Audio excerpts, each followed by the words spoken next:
What's going on, family? What's going on? This is your boy Ken, the messenger, and we are back with another week of that Str8Talk. I know this is Women's Appreciation Month, so I'm trying to do all that I can, because I messed up the first week. I had a bunch of men on who was entrepreneurs, so somebody checked me and they was like, you know what, I used to watch that show, I'm probably not gonna watch it again. I'm like, why? They're like, because you had 3 males on, and it was National Women's Appreciation Month. So I said, you know what, I won't just do one show, I'll do as many as I can, because women are important. I mean, without a woman, how would we be here? You know what I'm saying? So I have last week we had Miss Jackie, the educator, and she came on and she schooled me. If you ain't seen it, go back and see it. She schooled me. But this week, I think I'm gonna get schooled some more. I just have a feeling that, you know, women are just gonna school me and Will, because, you know, Will don't school me, you know, but he tries. But, you know, women, they just have a different approach, and I think it means a little bit more. So tonight we have Miss Kimberly Smith. How are you? I'm good. How are you? I'm doing pretty good. I'm kind of nervous because I don't know what you're gonna school me about. But before we get into that, just tell the people a little bit about yourself. Okay. I am a mother of 4. Okay. I am an entrepreneur. Mm-hmm. Also have a ministry that God has given me to help people to heal. Mm-hmm. I have worked with youth for predominantly all of my life. Really? In some different capacity. How stressful was that? You know what? It wasn't at first, but now with the kids that I work with now, it's different. Yeah. And because if you had me, I think you would be like, my teachers look really bad now. You know what I'm saying? Like they look so young and vibrant but after me they just look drained. And now that's how I feel sometimes when in the evenings I'm like, whoa, you know, right. like, what did I go through today? Oh yeah, I understand. Yeah. So you entrepreneurship, and then you work with young teens or just kids? Well, my group is 7th and 8th graders. Mm-hmm. So I do after school with them, and basically getting my 8th graders ready for high school, whether it's life skills, teaching them different things that they know to get ready, preparing them, helping them with their reading. One thing that I find out is that a lot of our youth are not at their reading level. Right. So we do reading, we do homework with them, we do blended learning with them to get them up with the computers, to get them up on their programs where they need to be. We do time with them on the side. Sometimes if they're a little embarrassed, we'll take them up to the side and we'll work with them with their reading or just whatever's going on. My teachers didn't do that. That's why I think I did them so bogus. They didn't. If you didn't know something, it depends on the teacher, and I think that's very important in a child's learning, because if I didn't know how to, you know, do a question, or if I didn't know how to say a word or something, they would be like, so you don't know what that is, or okay, that word is, or that, or how you get that answer, and it makes a lot of people you're just like, you know what, I don't even want to do this problem no more. But you know what, I even find out that even with my kids, when I talk to them about, you know, school, they're like, oh, they weren't listening to me, they weren't, right. You know, they just told me to go sit down, or right. You know, stop bothering them, or that. So it wasn't just you. Yeah, okay, good, because I felt singled out. Nope, not at all. Good. So what is besides still waters? So that's your main thing right now. Yeah. Right. It's kind of crazy how that came to be, because I've had my first business was at 16. So I had my own Avon. I was an Avon rep. I had my own group, and at 16, and my mother was like, if that's what you want to do, let's go ahead and do it. Actually, I started working at 12. Because I always liked to work.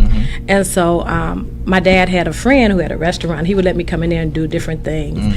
And so that just kind of grew. And so then at like 16, I wanted to have my own business, so I did that. And then after that, worked for a little bit. Then I got a real job at 16. I was working sophomore in high school and working part-time. And so I've always worked. And so I've always had businesses. My first business was a gift basket business. And then I didn't want to go to college right away. And so I found a travel school, and I went to travel school and became a travel agent. So I've been a travel agent since about, I'm not going to tell you how long that is, but I've been a travel agent for a long time. And so I had all of my stuff together.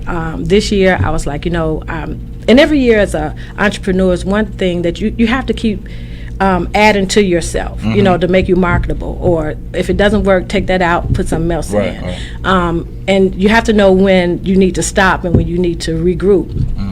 And so this year I was like, okay, I'm coming in out the gate. Started in December, getting everything together, and was like, wow. Besides Still Waters was something God had gave me a while back, but it was like I was doing all of my stuff. Right. And I never really, bits and pieces of stuff that I did fell into that, but that was not my main thing.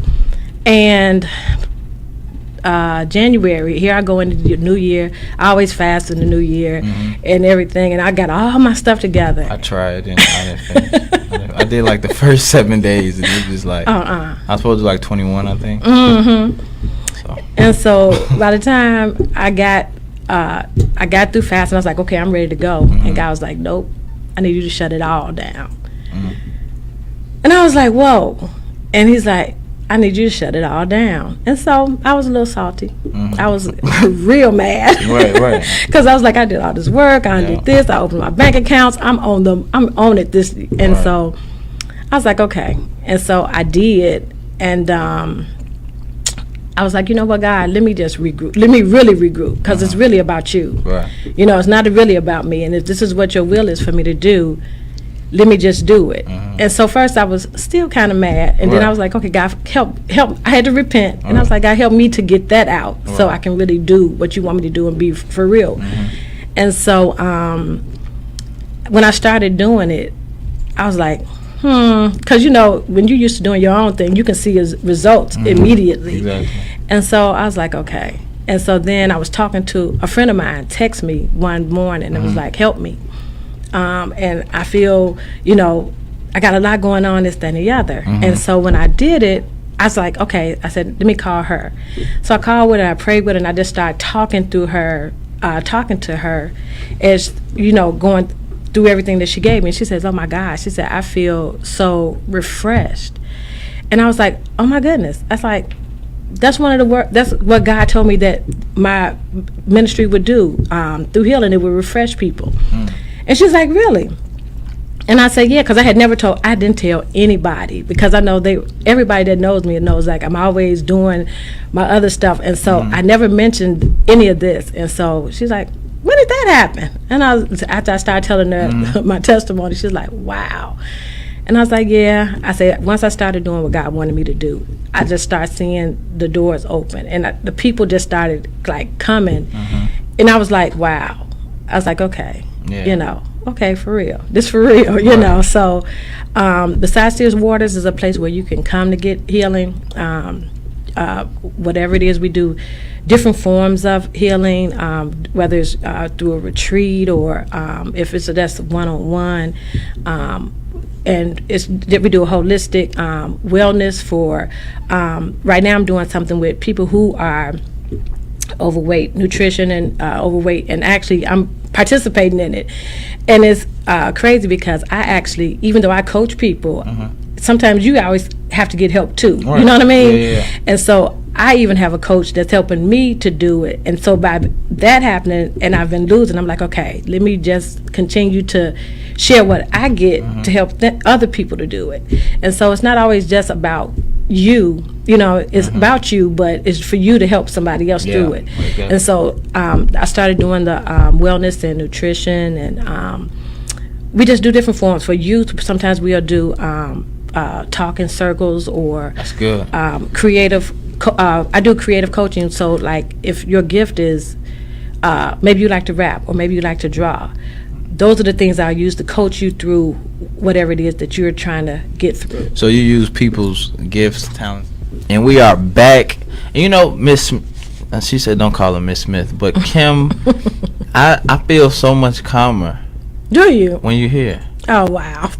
I don't. That's just like we're like whatever. So how did you get the name besides Stillwater? That's interesting. Actually, I was going through counseling because I had gotten divorced. Well, on my way to getting divorced, and I went to counseling before everything just finalized. And so I was sitting there one day, and I was talking, and I was like, I find a lot of comfort in being by the water. And sometimes I'll just go there, and that's where I go and get my word from, because sometimes when I'm by the water, God will just really pour into me. And so I was like, wow, besides still waters. And I said, and from that day, I just always kept it, but I never used it. So do you go like by Lake Michigan or like any water like that, 63rd Street Beach? So how do you do it in the wintertime though, when everything is frozen? So in the wintertime, I have a fountain. Oh. So that, you know. You fancy, huh? So water just makes you calm. I mean, I would imagine. I'm gonna try it when I get home. I'm gonna turn the tub on and just let it run and see if I feel I don't know better. if it'll have the same effect. Now, if you know what, get Google or YouTube. That water, the ocean now sound? that'll do it. Yeah, they have some that. good. See, and you're relaxed, right? I gotta take a couple pills, but then I'll be good. Yeah, I had sleeping pills. Maybe you can help me with that. Yeah, we can talk about that. Yeah, like I can't sleep without pills. So yes, you know, waking up is good. God is good with that, but sleeping. So okay, you were divorced. How was that? Because you have an interesting situation. Because you're divorced, but you still live with your ex-husband. So, like, you know, I know a lot of people that break up from relationships and they can't stand a person, or, you know, get married and they like, kids grown, we good, bye. You know what I'm saying? How does that work, still living together? So, help us, Miss Kim.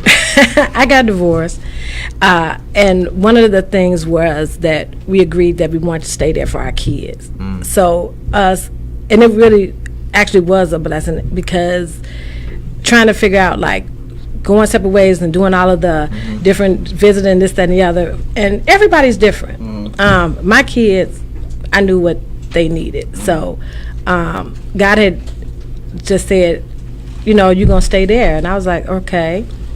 I said, and I remember my pastor used to say all the time that just pray for peace. God will give you peace in the midst of where you are.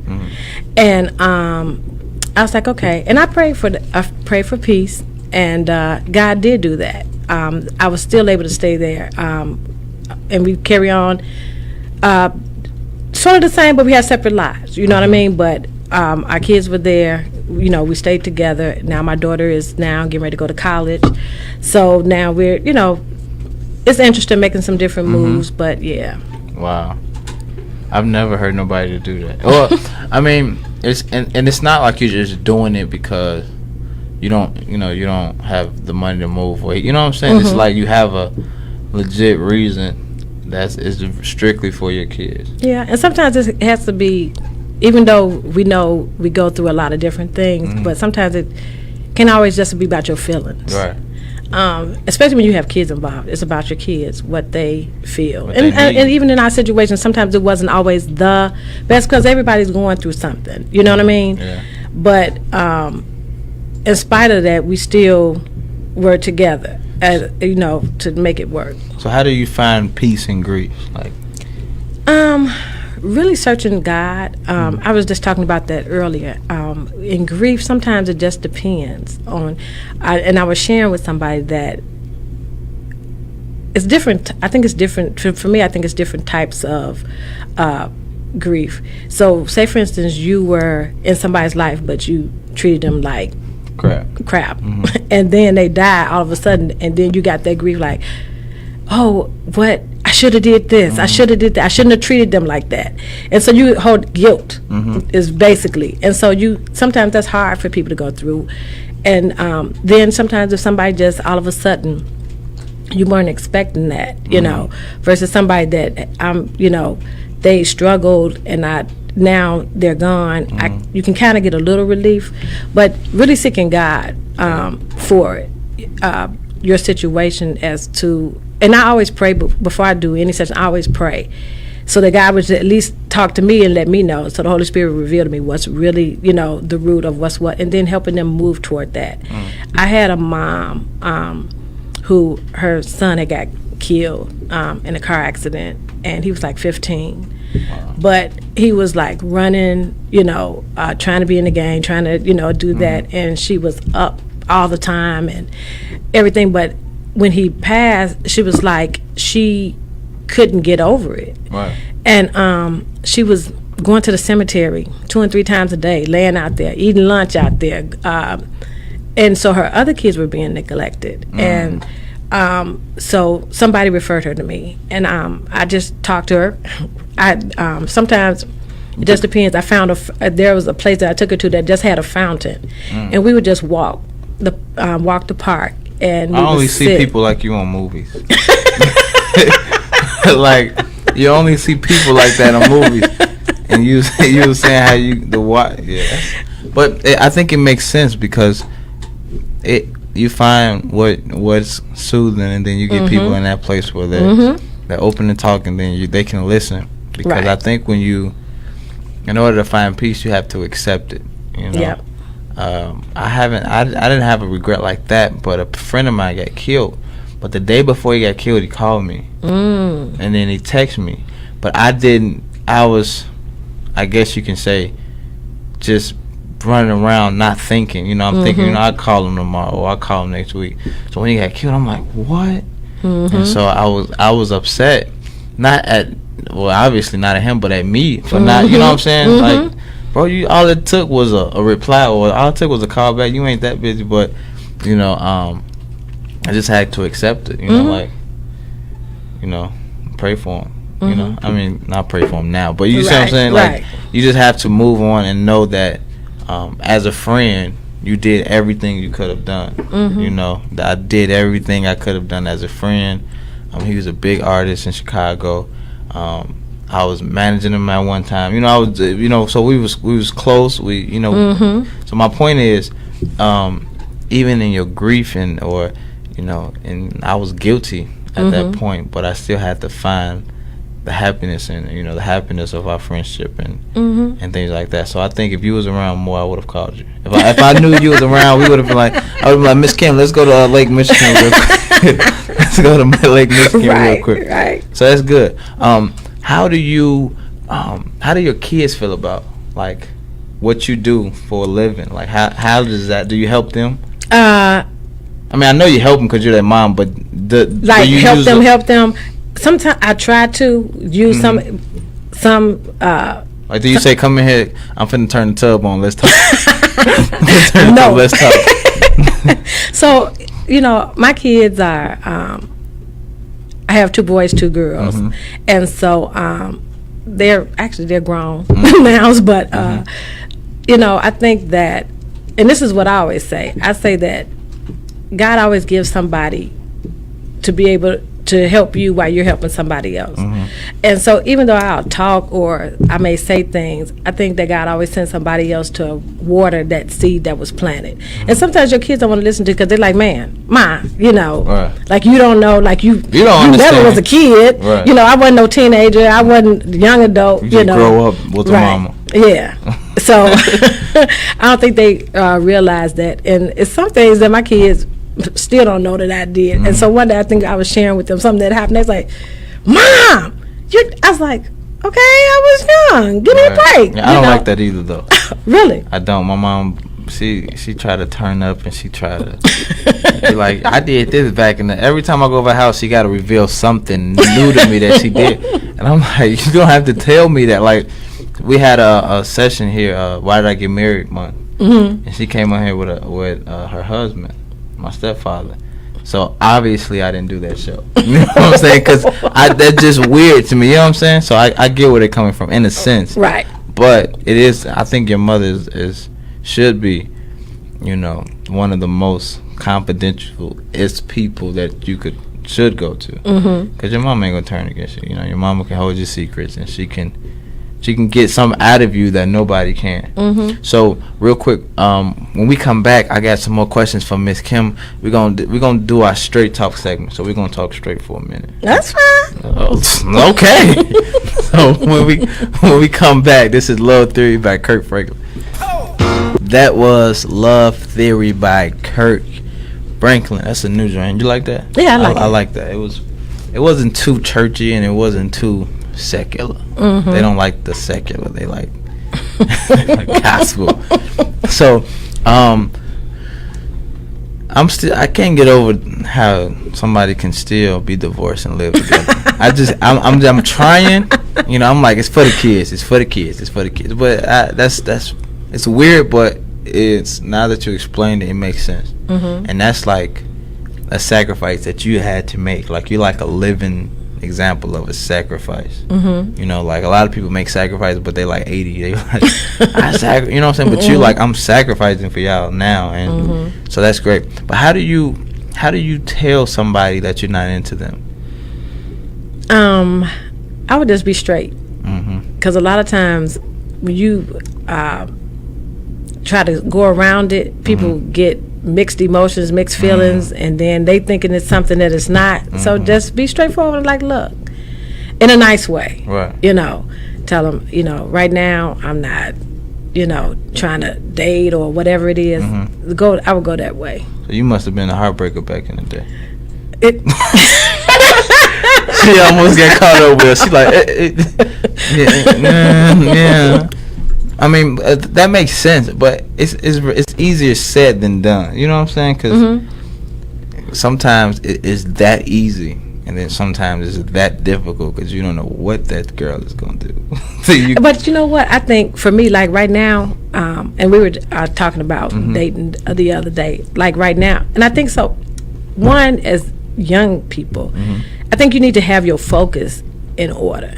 And if, like me right now, I'm so focused on doing what I'm doing, I'm not thinking about any of that.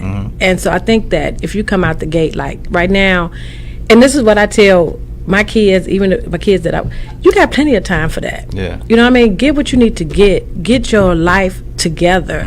You know, things that I used to tell my kids, travel, see the world, do whatever you want to do before you have kids, get married, hang out with your girls, hang out with your guys, y'all, you know, fly here, fly there, see the world, do all of that before you really get tied down into a relationship. And that's it. Once you do it, it's not like no going back, but it's a lot easier to do it now. Wow. Yeah. So what advice would you give yourself 20 years ago? I probably wouldn't have had kids. I really focused on doing the things that I need to achieve first, and then had kids and got married and had kids. But you know, in hindsight, sometimes you can't do that. But I always say, especially if you are single right now, do the things that you think you want to do. Try stuff that you want to try. You know, and a lot of times, especially, you don't always get people that are into doing, like, maybe traveling or this, that, and the other. But find some groups, or, you know, I just did a group last year in October. It was 29 of us, and we went on a cruise and did some other stuff. So, I mean, it's out there, but see the world, explore, try stuff, you know, get your degree. If you want another degree, get another degree, you know, whatever it is that you want to do, you know, start an organization, make a difference. That's good. I'm glad you said make a difference, because a lot of people existing, but we're not really making a difference. Yep. That's good. You gotta see, I knew it. It's the water talking. It's the water talking. So what would you tell a generation, what would you tell our babies, like that young group? What's some of your biggest advice that you tell them? Because that's what I'm trying to reach out to more now, the younger. I'm 20, so I'm trying to reach out to like 15 on down, because I think 16 and up, they need more help. But you know, 15 on down, I think I can get a little into them. So what do you tell them? I'm gonna copy and paste what you said. For the kids that like my group, they're 13 to 12, 13, that age group, but they think they already got it, and I'm like, come on, really? But I tell them, you know, get your education first. It is vital, because when you look at the overall scheme of things, we're so behind in a lot of stuff, and our kids need to. This our future, so we need to really be pouring into them. You know, get your education so that you can make a difference. Because one day, somebody got to run the city. Somebody got to run these offices, and we need kids who are equipped to do that. Still enjoy life. I think that one thing I do think is that our kids are kind of like robbed of a childhood. You know, when I think about like us growing up, we could stay out as long as we were on the porch for the lights when the street lights came on, and you know, we had fun. Now I think that they're really robbed of that because of all the stuff that's going on in our neighborhoods. They don't get, and then too, we don't have a lot of places for our kids to really be able to go where they can just be kids. And so, you know, even in my when I talk to my kids now, I'm sitting next to you, but I'll text you and you're sitting right next to me. What? We don't have that relationship skills that we need to be relational. They'll text before they talk. So it's those type of things that we need to get back to doing some of the stuff that we used to do. You know, having stuff for them to do. We got any ideas? Oh, I think we need more programming. Yeah. For our kids for the summers, and not just for the summers, even during the whole year. You know, safe places that our kids can go. And I'm sorry, I probably get beat up for this, cool. But I think that our churches should do a better job. Yeah, absolutely. I think that we have a lot of churches, and this is what really ticks me off. Real talk. Yeah. We have about 4 or 5 churches on the block, and they don't even know. They don't even in Chicago. Okay. And they don't even know who they are. They just in and out. And I think that I always say that you can tell a neighborhood by the church that is in it. Because if your neighborhood is jacked up, we're not going outside our 4 walls. We got kids that are out here that need help. We got, with the way things are going now, we got families that need help. And I think that our churches have to step up. So what do you say to that church that says, you know, we've done stuff for this community for the last 20 years. What else can we do? Okay, then you need to have a forum, have some kind of meeting, and bring your community in, see what those needs are, and then start addressing. Because just because you did something for 20 years, we got to keep on doing it. Don't stop. Yeah. Salvation don't stop. Right. We got to keep moving. And I think we need a better way of getting to the younger generation. Because, you know, I was in school and they was like, education is so important. And that's all we heard. You know, we had like a lot of different programs, and we had like a lot of different people. But I think that we need a better bait. So like what you were saying, what you do, if you got rappers, be like, yo, y'all want a free studio session?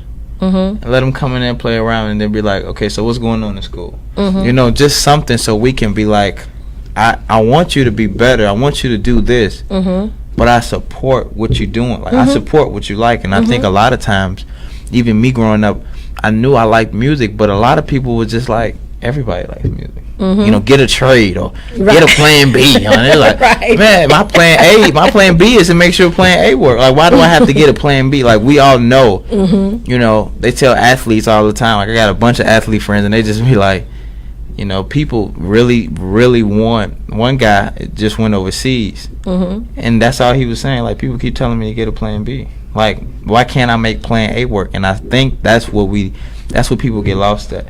You know, we should find what people like. Obviously, music is one of the biggest baits, I believe. You know, when it comes to younger generation, sports. So I admire people who do like basketball sessions and then have a mentoring session after that, or people that do, you know, listening parties and then have like just talk like. So I'm really, really, really grateful that we got you in the community, because I think now it's easier to refer people and be like, you know what, like I know somebody, you know, that can actually reach you. So, but that's what I'm thinking. You know, when it comes to church, I think that's why we losing so many people. Yeah, because you got to be able to be applicable, and a lot of times. Oh, what? It has to be able to apply. Okay, cool. So, but you know, you have to reach people where they are. You know, in order to get them in. And so I think you just have to, you know, one, it requires you coming out, walking through your community, seeing, meeting people, talking to people, having different things to bring your community in, because we are the lifeline. Well, we're supposed to be the lifeline. Yeah. And so we got to make it happen. I think sometimes the lifeline feel dead. Now. You know what I'm saying? Like, I think that's what it is, and I think it takes people who aren't like to actually be like, I know where you are. I think that's all the young generation wants. It's just to be understood. Because everybody was a kid. Now, whether you really want to own up to what you did, because everybody did something. Right. So the fact that you say or try to pretend like you didn't, no, that's not gonna work. Because everybody did something in life. Come on, it's trial and error. Right. So I think it's just being open and honest. And like, okay, hey, this is what should we do? Since, you know, what would you like to see happen? And then taking it from there and growing it. Absolutely. Yeah. So what do you see besides Still Waters going in like 5 years? What you know? Because I think this is I know it's a ministry, and I know that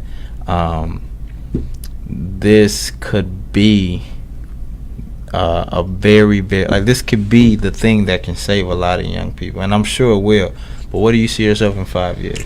Everybody can't do what you do, honestly. If it was, I think everybody would walk around like saints. You know, we would have less shootings, we would have less robberies, we would have a lot of less stuff if people had a ministry like you have. So what do you see? I'm sorry I keep cutting you up. What do you see yourself in 5 years? Let me say. In 5 years, I see myself actually with acres of land, beside some water, with a retreat center, and maybe even